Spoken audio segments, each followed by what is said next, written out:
देवी जी कहाँ रहती है? तो किसी ने कहा वैष्णो देवी में रहती है, कटरा में रहती है, कोई कहे ज्वाला में रहती है, कोई कहे मनसा में रहती है, कोई कहे कांगड़ा में रहती है, कोई कहे चिंतपूर्णी में रहवे, कोई कहे हिंगलाज में रहवे।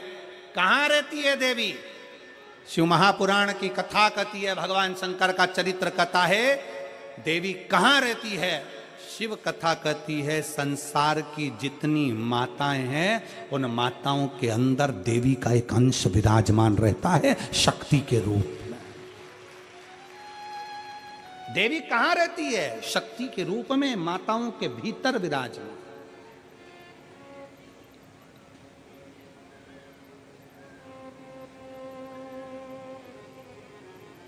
शक्ति के रूप में।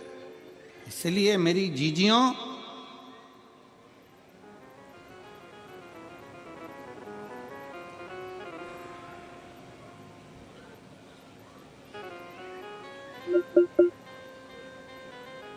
मेरी माताओं, मेरी बेटियों, इसलिए शास्त्र कहता है कि घर की स्त्री को, घर की बेटी को, घर की नारी को तन पर ऐसे वस्त्र पहनना चाहिए कि धन को भी धक्का ना लगे और धर्म को भी धक्का ना लगे।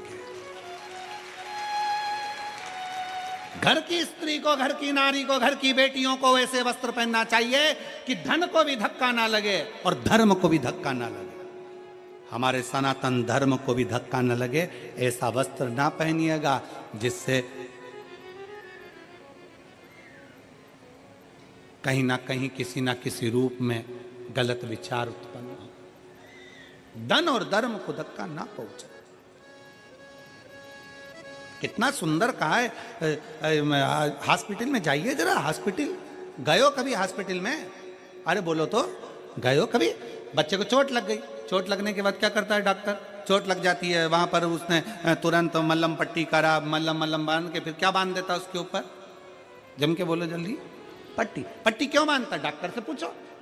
क्या केवल मल्लम से काम नहीं चलेगा? मल्लम लगा दोगे तो काम नहीं चलेगा। ये पट्टी से होता क्या है? ये कपड़ा ही तो है। पट्टी बांध दी तुमने कपड़े की, इससे होगा क्या? कपास रख दिया, रुई रख दी और पट्टी बांध दी, इससे होगा क्या? तुम तो दवाई लगाओ ना, दवाई से सूखेगा। पट्टी क्यों बांधता है? डॉक्टर से पूछोगे तो डॉक्टर कहेगा कि घाव पर पट्टी इसलिए बांधी जाती है कि मक्खी ना बैठे। मेरी जीजियों, सिर पे पल्लू इसलिए रखा जाता है कि ये मक्खियां ना बैठे।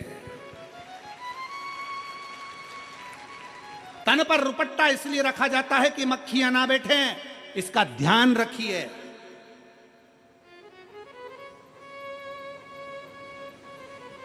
घाव पर मक्खी बैठेगी तो घाव सड़ा देगी। और ये गलत मक्खियां संसार में बहुत सारी हैं, बहुत मक्खियां। इन मक्खियों से बचने के लिए तन पर एक रुपट्टा, सिर पर एक पल्लू होना जरूरी है, बहुत जरूरी है।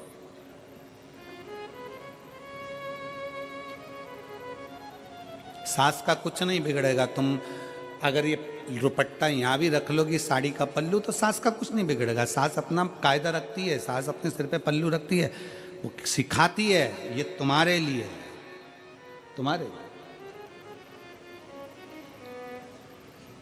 वस्त्र पहनो, मना नहीं, पर धर्म और धन को, दोनों को धक्का ना लगे। धन ऐसा गलत जगह पर ना जाए और हमारा धर्म, हमारा सनातन धर्म कहीं गलत विचारों में ना जाए। वस्त्र परिधान बहुत जरूरी। शिव महापुराण की कथा कर रही है, भगवान शंकर का चरित्र कर रहा है, शिव तत्व कह रहा है, भगवान शंकर की कथा कर रही है।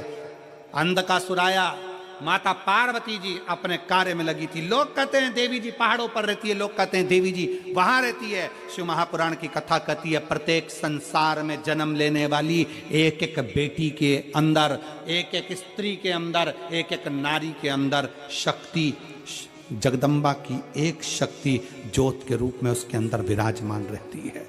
इसीलिए उसको ज्योता वाली कहते हैं। का समावेश है उसके अंदर, दोनों का।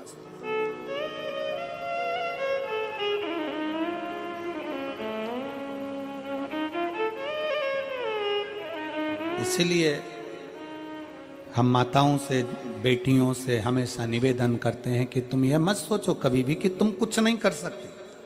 कई लड़के कह देते हैं गुरुजी मैं तो ये कंपटीशन एग्जाम पास ही नहीं कर सकता, मैं तो कंपटीशन एग्जाम में रह जाऊंगा, गुरुजी 4 बार परीक्षा दे ली, मैं तो रह जाऊंगा। बेटियां कह देती है मुझे लगता है मेरी किस्मत में आगे बढ़ना लिखा ही नहीं है। कौन कहता है? पहले कथा में कहा था, अपने कमरे में अटाला नहीं रखते तुम लोग। रखते हो? अपने कमरे में बेकार सामान नहीं रखते। हमेशा अपने कमरे में अच्छी साड़ी, अच्छा कपड़ा, अच्छा सामान, अच्छा जेवर तुम अपने कमरे में रखते हो, बेकार नहीं रखते। बेकार तो तुम पटक देते हो कहीं और। जब तुम अपने कमरे में बेकार चीज नहीं रख सकते तो ये पूरी पृथ्वी तो मेरे महादेव की है। महादेव अपनी पृथ्वी पर बेकार सामान नहीं रखते। तुम सब कीमत वाले हो, एक से बढ़कर हीरे हो। अपनी कीमत को पहचानो। कभी मुख से ये मत कहो कि मुझसे ये नहीं हो सकता, मैं ये कंपटीशन एग्जाम नहीं निकाल सकता, मैं ये नहीं कर सकता। अपनी एजुकेशन को बढ़ाइए, अपनी मेहनत को बढ़ाइए, अपनी लगनता को बढ़ाइए, अपने कर्म को बढ़ाइए, अपने परिश्रम को बढ़ाइए। जितना पढ़ते थे उससे 4 गुना पढ़ो, जितना अध्ययन करते थे उससे 4 गुना अध्ययन करो। और शंकर भगवान पर एक बेलपत्र समर्पित कर कर, उस पर विश्वास कर कर, अपने ऊपर भरोसा कर कर कि मैं इस एग्जाम को निकलूंगा और निकल कर बताऊंगा, तो निकल ही जाओगे। अपना बल प्रबल करिए, अपना बल। और ऐसों के पास मत बैठो जो तुम्हारा विल पावर कमजोर कर दें। कई लोग ऐसे भी होते हैं। एक मकड़ी जाला बना रही थी, मकड़ी जाला बना रही थी तो वहीं दरवाजे के पीछे छिपकली आ गई। छिपकली देखिए तुम लोगों ने, जम के तो बोलो, देखिए तुम्हारे यहाँ आती है? अच्छा, अपने विश्वास को प्रबल बनाए, अपने विश्वास को। और तेरे भरोसे मेरी गाड़ी, तू जाने तेरा काम जाने। बाबा तेरे भरोसे मेरी गाड़ी, तू जाने तेरा काम जाने। पर आज बाबा को प्रार्थना करने का विराम की ओर जा रहा है। आप और हम भगवान शंकर को अपने दिल की बात कह लें और अपने बाबा को अपने मन से बाबा से प्रार्थना करें। बहुत दूर दूर से आए हो, बैठ कर बाबा से अपने मन की बात कह लो, दिल से बाबा से प्रार्थना कर लो, भाव से बोलो।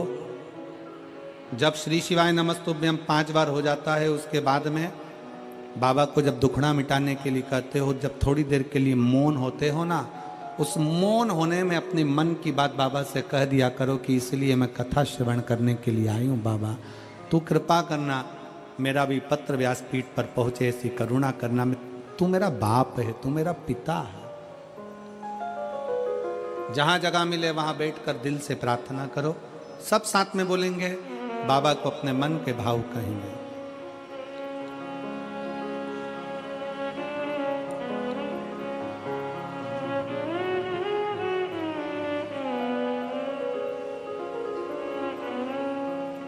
श्री शिवाय नमस्तुभ्यं,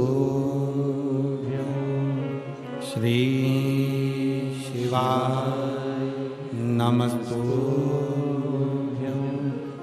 श्री शिवाय नमस्तुभ्यं, श्री शिवाय नमस्तुभ्यं, श्री शिवाय नमस्तुभ्यं।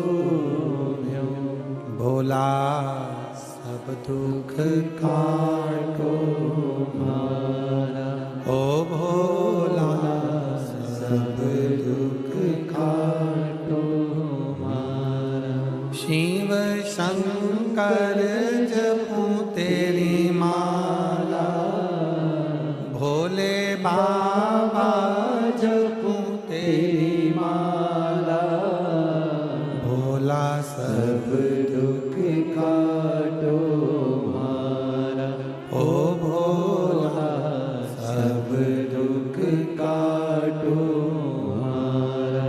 वेश मारा शमशान वासी हमारा, ओ भोला सब दुख काटो मारा, ओ भोला सब दुख काटो।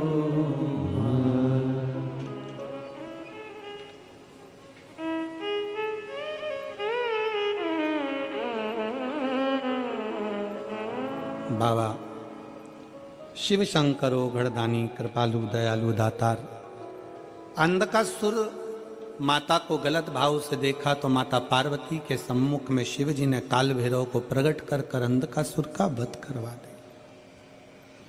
विदल उत्पल का संहार भगवान शंकर ने कुंदुक फेंक कर करा तो शिव जी का नाम कुंदकेश्वर पड़ गया। अगला वर्णन आया है 12 ज्योतिर्लिंग का। तुमरुका जी चंचुला देवी को बिंदु के मोक्ष हेतु 12 ज्योतिर्लिंग स्मरण करा रहे हैं। सोमनाथ जी का वर्णन किया। चंद्र की काया का रोग बाबा ने ठीक किया। अगला वर्णन आया है श्री मल्लिकार्जुन का। शरणानंद कार्तिकेय जी को मनाने के लिए बाबा श्री शैलम पर जाकर विराजमान हुए। दूषण नाम के राक्षस का संहार करने के लिए महाकाल बने। विंध्य नामक पर्वत को दर्शन देने के लिए ओमकारेश्वर बन गए। नर नारायण को दर्शन देने के लिए केदारनाथ बन गए।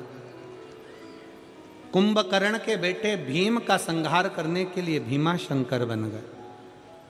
मनु शत्रुपा के तप बल के लिए भगवान शंकर बाबा विश्वनाथ बन गए। गौतम बाबा पर गौ हत्या का दोष लगा तो बाबा त्र्यंबकेश्वर बन गए। जब कहीं ईर्ष्या जागृत होती है तो किसी न किसी को नीचे गिराने का प्रयास किया जाता है।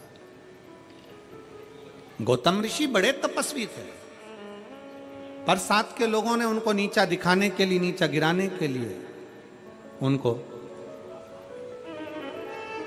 उन पर गौ हत्या का दोष लगा दिया। और गौ हत्या का दोष लगाया तो भगवान शंकर ने आकर उस दोष से मुक्ति करी।